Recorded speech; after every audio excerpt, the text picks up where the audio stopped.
नमस्कार साथियों, क्या आप लोग भी ये गलतियाँ करते हैं? अगर आप ये गलतियाँ करते हैं तो ये आपको बहुत ज़्यादा भारी पड़ सकती है।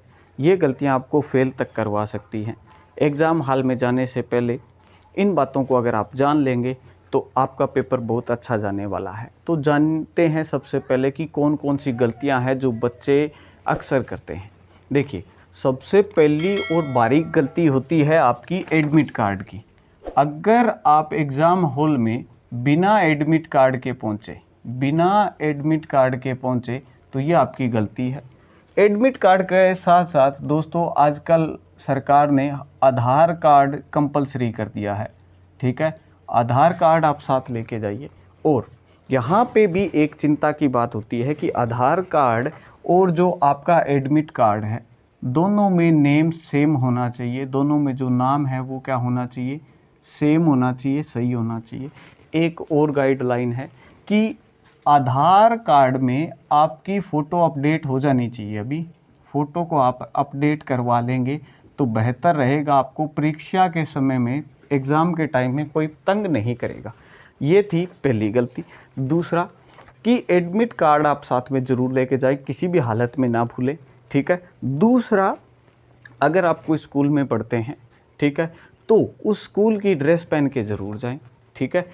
चाहे अगर आपके पास में ड्रेस नहीं है, किसी वजह से ख़राब हो गई है, तो ऐसा करिए, वाइट ड्रेस अमूमन सारे स्कूलों की होती है, वो पहन के जाइए। इस पर भी कई बार सेंटर सुप्रीडेंट एतराज़ जाहिर करते हैं। वो आपको हो सकता है कि परीक्षा में ना बैठने दे। अगर बैठने भी दे तो हो सकता है कि वो आपके 10 से 15 मिनट भी ख़राब कर दे। तो इन बातों का ध्यान रखिए कि आप एडमिट कार्ड लेके जाएं और स्कूल ड्रेस में जाएं। अगर स्कूल का कोई आई कार्ड है तो वो भी आप साथ में लेके जाएंगे तो बेहतर रहेगा, आपको कोई परेशान नहीं कर पाएगा।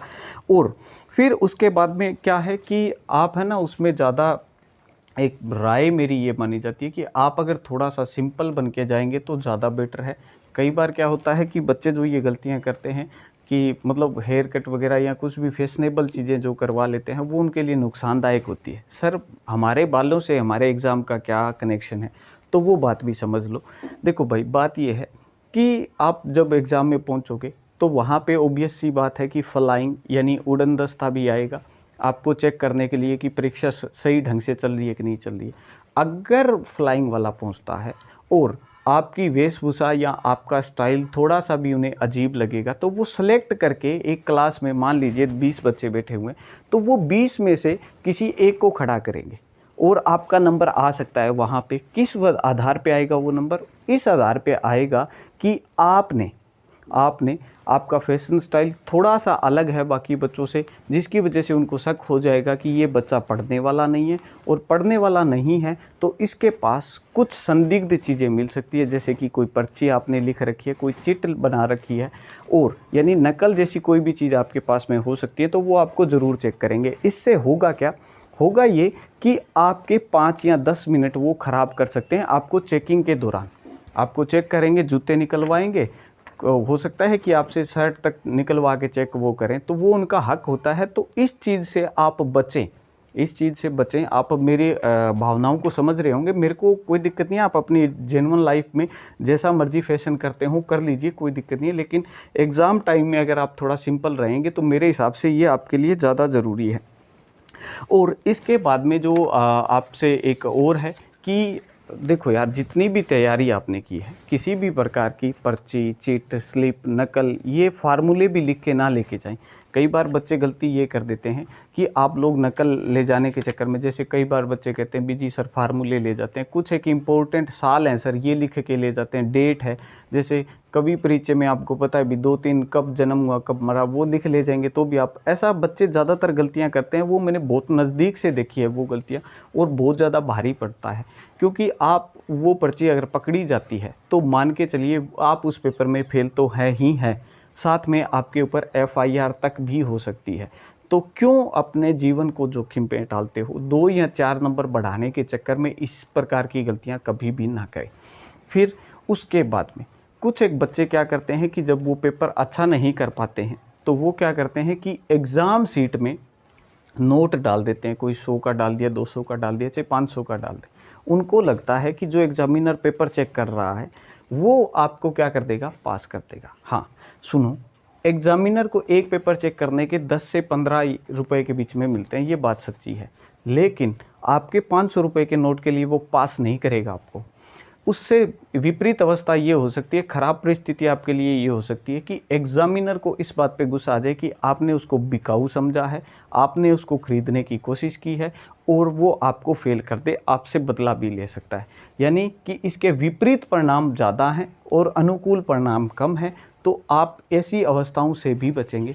फिर उसके बाद में जब हम करने जाते हैं, ज़्यादातर गलतियां क्या करते हैं, कुछ एक बच्चे क्या है, पेपर को रंगीन बनाने के लिए क्या करते हैं, लाल, नीले, काले, पीले ऐसे पेन यूज़ करते हैं। देखिए, लाल पेन तो बिल्कुल भी यूज़ ना करो भाई। आपको कितनी मर्जी हेडिंग डालनी है, कुछ ही बनाना है, लाल पेन का यूज़ मत करो। लाल पेन जो होता है, सुनो भाई, लाल पेन एक टीचर का होता है जो चेक करता है ना पेपर, उसके लिए होता है लाल पेन। अगर आपने लाल पेन से कुछ भी लिखा है तो उससे एग्जामिनर पे बुरा प्रभाव पड़ेगा और आपके नंबर अवश्य ही कटेंगे। उसका हिसाब किताब एग्जामिनर पक्का करेगा। ये गलती तो आप बिल्कुल भी ना करें। अब सर हम रेड ना यूज़ करें तो ब्लैक पेन यूज़ कर लें। अगर आप मेरे से सही राय जानना चाहते हैं तो आप ब्लैक पेन का भी यूज़ ना करिए। दो नुकसान होते हैं जब आप मल्टी कलर पेन यूज़ करते हैं। एक तो ये कि आपको उसकी हेडिंग बनाते टाइम, मैं आपको एक एग्जांपल से समझाता हूँ, सुनिए। अगर मान लीजिए यहाँ पर मैं कोई भी एक सिंपल एग्जांपल लेके आपको समझाना चाह रहा हूँ। मान लीजिए आप एक टॉपिक लिख रहे हैं, उसमें आपने एक हेडिंग डाली है टाइप्स ऑफ रिएक्शन। कोई भी मैं एक हेडिंग डालना चाह रहा हूँ, आप जो भी रेलिवेंट सब्जेक्ट नहीं है तो भी समझ जाएंगे। आपने हेडिंग डाली, यहाँ से यहाँ तक ब्लैक पेन डाला, तो अब आप क्या करने वाले हैं, इस पेन को ऐसे बंद करेंगे, दूसरा पेन निकालेंगे, उसको क्या करेंगे, खोलेंगे और लिखना क्या करेंगे, शुरू करेंगे। अगर आपको पेपर में ऐसे 100, 50, 150 हेडिंग बनानी पड़गी तो आप तो पेन को खोलने और बंद करने में लगे रहोगे। ये सबसे बड़ी गलती है। दूसरा, आपके लिए एक और राय ये है कि पेन को जब यूज़ करें तो कुछ एक बच्चे ये कहते हैं कि सर जेल पेन से राइटिंग बढ़िया आती है, ठीक है। तो जेल पेन का ये होता है दोस्तों, ये मानना है कि जेल पेन से अगर आप लिखना चाहो तो आपके लिए एक काम है कि आप करके देखिए, खुद पहले प्रैक्टिस करके देखिए। जेल पेन अगर आपने यूज़ किया है तो आपकी स्पीड रिड्यूस हो जाएगी, कम हो जाएगी। स्पीड क्या हो जाती है, लिखने की कम हो जाती है। और ऐसी अवस्था भी आ सकती है कि आपसे समय पे पेपर पूरा ना हो, ठीक है। तो इस गलती से भी आप बचेंगे मेरे हिसाब से, ठीक है। जेल पेन का दूसरा नुकसान ये होता है कि इसकी स्याही फैल जाती है कई बार। इससे क्या है कि स्याही फैल जाती है, आपकी स्याही फैल जाने से हो सकता है कि आपका पेपर ही ख़राब हो जाए, शीट ख़राब हो जाए, ऐसा होता है। तो ये अभी दूसरा नेगेटिव इम्पैक्ट है इस चीज़ का, ठीक है। क्लियर हो गया। अच्छा, तीसरा बात ये है कि जेल पेन का क्या होता है दोस्तों, जेल पेन में ये होता है कि जेल पेन को लिखेंगे ना तो ये कभी गूढ़ा हो जाता है, कभी फीका हो जाता है, कभी गूढ़ा कभी फीका हो जाता है। एक जैसी स्याही इसकी नहीं चलती है। तो ये भी एग्जामिनर पे आपका बहुत बुरा इम्पैक्ट डालता है, आपके नंबर कटवा सकता है ये गलती। नेक्स्ट, अगर आप समझे कि पेन को लेके सर और क्या राय देंगे, पेन को ही लेके सेलेक्ट करने में मैं आपको राय देता हूँ। देखो, पेन सर कैसा लें, तो आप चाहे बाल पेन जो मर्जी ले लें, चाहे 2 रुपये वाला पेन ले लेंगे तो भी कोई दिक्कत नहीं है, ठीक है। लेकिन आप यूँ करिए कि जो भी पेन लें वो थोड़ा सा सॉफ्ट चलने वाला और अच्छा चलने वाला लें, ठीक है, जिससे आपका हाथ थके ना। जैसे हिंदी या जो इंग्लिश के लेंथी पेपर होते हैं ना, खास करके वहाँ पे क्या होता है कि आपको यहाँ पे दर्द महसूस होने लगता है हाथ में लिखते लिखते, क्योंकि 3 घंटे आप बैक टू बैक लिखने वाले हैं। तो इस दौरान पेन को बहुत ही अच्छे से संभाल के यूज़ करिएगा। इसमें क्या है कि आपको एक राय और है, पेन में भी आप क्या कर सकते हैं, एक जो गोल्डन राय है, अगर आप पेन को लिख रहे हैं तो पेन के ऊपर आपने कैप लगा रखी होगी इस तरीके से, ठीक है। मैं कहता हूं कि आप पेन की कैप को शुरुआत में लगा के रखिए और जब आपके करीबन घंटा एक आपको हो जाए उसके बाद में आप इसको हटा दीजिए, क्योंकि जब थकान आने लगेगी, इस कैप का वजन भी बहुत होता है। कईयों को ये मजाक लगेगा, लेकिन ये मजाक नहीं है, ये आपके हाथ को थकने नहीं देगा। ये टेस्टेड मेथड है जो मैं आपको बता रहा हूँ। इसमें मैं किसी भी प्रकार का वो अपनी तरफ से जोड़ के नहीं कह रहा हूँ कि आप ये करिए, ठीक है। आप पेन को प्रैक्टिस कर लीजिए, कोई भी पेन लीजिए। और एक बात और है भाई, पेन क्या होता है, पेन पे ही जब बात चल रही है तो आप क्या करेंगे, आधे से ज़्यादा बच्चे जो गलतियां करते हैं, सारे ही करते हैं, अमूमन सारे गलती करते हैं क्या, कि वो बिल्कुल नया पेन लेके जाएंगे और उसको एग्ज़ाम में ही खोलेंगे, उसका पैकेट भी कहाँ पे जाके फाड़ेंगे, एग्ज़ाम हॉल में। गलती कर दी। क्या करिए, आप जो भी पेन ले रहे हो, आपको 5 या 10 पेन जो भी आपको एग्ज़ाम में चाहिए होंगे, 10 पेन लीजिए। आप जब घर पे पढ़ रहे हैं तो उनको स्टार्ट कर लीजिए, ठीक है, थोड़ा सा लिख लीजिए, पेन तब तक अच्छे से चलना शुरू हो जाएगा। थोड़ी उसकी नीडल भी क्या हो जाती है दोस्तों, घिसने के बाद में है ना, पेन थोड़ा सा अच्छा लिखने लगता है, ठीक है, तो ये भी आप ध्यान रख लेंगे। और पेन में क्या है कि ऐसा पेन बिल्कुल भी ना ले जो बहुत ज़्यादा गूढ़ा लिखता हो, यानी बहुत ज़्यादा गहरा लिखता हो वो ना हो, बहुत ज़्यादा फीका लिखता हो वो ना ले। ऐसी परिस्थिति में जैसे बटरफ्लो का जो लंबा चलने वाला पेन है ना, वो ख़त्म तो क्या पता नहीं होता, लेकिन वो फीका बहुत लिखता है, उससे नेगेटिव इम्पैक्ट जाता है, वो आप ध्यान दे लेंगे। समझ गए होंगे मैं कौन सा पेन कह रहा हूँ, ठीक है। आप क्या करिए कि अब ज़्यादातर बच्चों का सवाल ये होता है कि सर पेपर स्टार्ट कहाँ से करें। देखो भाई, अब जेन्युइन राय जान लो, क्योंकि मैंने पेपर चेक किए हैं, मुझे पता है कि मैं किस तरीके से पेपर चेक करता हूँ या और कोई एग्जामिनर कैसे पेपर चेक करेगा।